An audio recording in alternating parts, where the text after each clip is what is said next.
Hi, this is German with Audio Spring Music, and today we're going to cover 7 types of songs you can write and how they're different.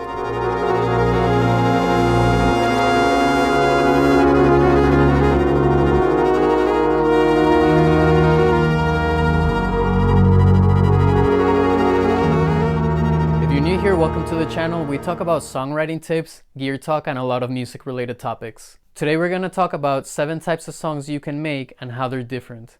It's going to help you write faster, it's going to simplify the songwriting process, and it's also going to help keep you from making bad decisions for the type of song that you're making. Alright guys, so we're going to start off with the album intro. This one's usually pretty short, 1 or 2 minutes, and the whole objective of this kind of song is to give a preview of the rest of the album. For that reason, you can use parts that come later in the album and maybe put in some chord progressions or some riffs or melodies. It's going to set the general mood and the general concept of the album as well. So think kind of like an overture in classical music, and it's basically just introducing the listener into the world of your album. The second type of song is going to be the image song. When you're a new artist, nobody really knows who you are yet, so you need to show them what it is that you're all about. The idea with this type of song is to give a general overview of who you are as an artist, what's your message, like what you're talking about, what your style is. It's usually great to accompany this kind of song with a music video so that people can get a visual to help them understand who you are as an artist. And it will help a lot of people connect with you that way. The third type of song is going to be the single. The objective of this kind of song is to capture the audience so they'll want to hear more. For that reason, singles are usually radio friendly. But even if you're not trying to be on the radio, it's really important that you have singles. Even bands that are a little bit more out there, like the Mars Volta or Tool, they had radio singles. And the reason they had that is because it helps to capture people. Singles tend to be very digestible, catchy, and very memorable. They have singable lines and melodies and are usually between 3 to 4 minutes long. And it's important that even if you're not trying to be on the radio, that your song is radio friendly.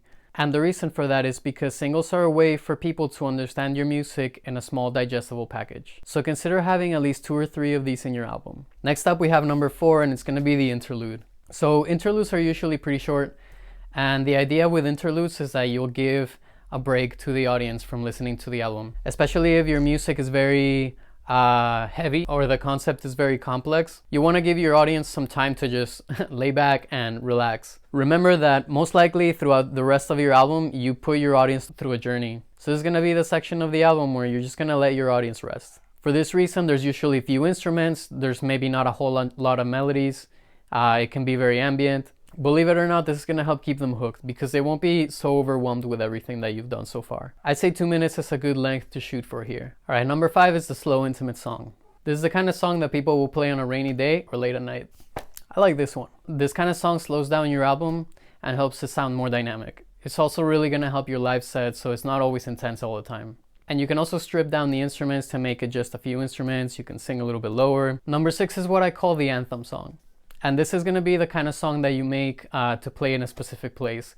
So if it's a song that's for a club, or it's a song to listen to in the car while you're driving, or in a bar, the idea here is that you're pairing a place with a song, essentially making a soundtrack to being in that place. This type of song has been made by many artists in all kinds of genres. So think about making a song that is meant to be heard in a particular setting or moment. The last type of song is going to be what I call the flex song. This is the kind of song that you use to show off your skills.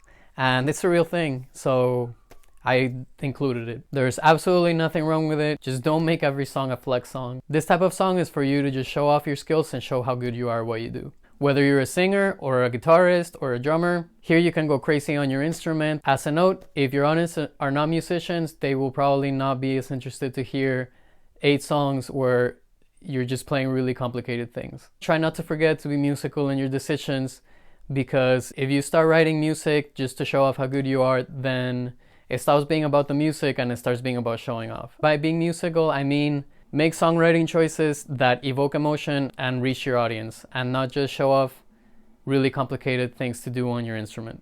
That being said, it's perfectly okay to have a few songs where you can show people how far you can go in terms of skill. Now that you know a few different types of songs and what they're used for, it's going to make it a lot easier for you to write them. And you can always mix and match these. Like for example, your single can be your anthem song, your interlude can be the same as an intro but slightly different. Obviously, if you just want to write for the sake of writing, that's also an option, but sometimes it helps to know what the song you're trying to write will be used for. This is just another approach you can take, so have fun with it, try it out, and if it works for you, then great. For the sake of fun, just write down in the comments what other types of songs you've seen out there, and don't forget to like, subscribe, and tap the notification bell if you enjoyed the video so you can get notified when we post more videos like this. Stay tuned, and we'll catch you in the next one.